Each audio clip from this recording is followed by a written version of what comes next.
Hi, and welcome back to Thone's Galatians, Nibbles, number 29, Love Fulfills the Law, part 3. Again, reading from Galatians 5, verses 7 through 15. The penalty for those who take advantage. We talked about the cheaters in the race last time. Now we're going to talk about what the penalty is. Why is this in the Bible? The opportunity to hurt others in worldly ways. The communications, getting the rewards of sin. Application to my life. Here we see the final choice between legalism of the world and the love of serving others.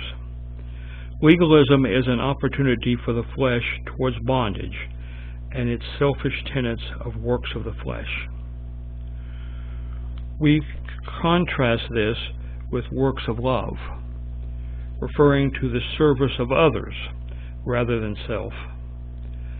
Another warning is given to the tendency of legalistic thinking leading, even in the church, to silly arguments about the particular shade of red in the choir robes, the length of sermons, the musical instruments allowed in the service, and so on.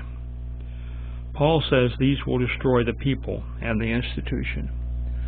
And that's the problem with legalism. Once we set up a law that says the choir robes must be red. Now that may or may not in your particular church have any meaning at all, but let's say that there are churches for which it does have a meaning, and I think there are. Then the whole argument is, the robes are ordered and they come in and everybody brings them on and they march out onto the stage and they begin to sing, and all the congregation is aghast because it's too bright a red or too dark a red, or it just wasn't like the ones they had before. Maybe the women's robes are a little bit shorter than the ones before. Maybe they are long sleeve rather than short sleeve, or vice versa. That is the fear of legalism. It doesn't matter to God what color the robes are, nor what style the robes are, so long as they're reasonably modest. It is the whole idea of having a minor luxury, if you will. The choir doesn't have to have robes at all. They could just all be there in the clothes that they came to church in. But God wants to see us doing things that are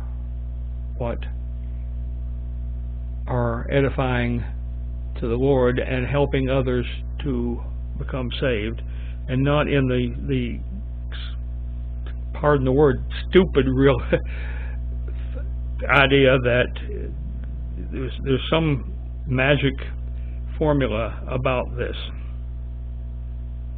God says, always err on the side of love and service. Love and service. Not glamorousness and luxury. My personal response: Lord, thank you for clearly pointing out the difference between what we want and what is good for us and our brethren. Let us pledge to be a servant to one another and to others as opportunities occur. And that's really where we're going here, is our job is one of servitude once we're saved. Once we get a little bit of education perhaps in the church to understand what needs to be done a little better, then we're to serve. and whether that's out in the world or in the church itself or someplace in between.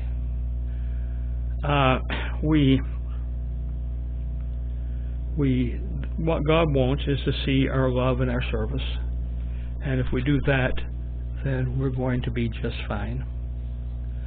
Talk to you next time.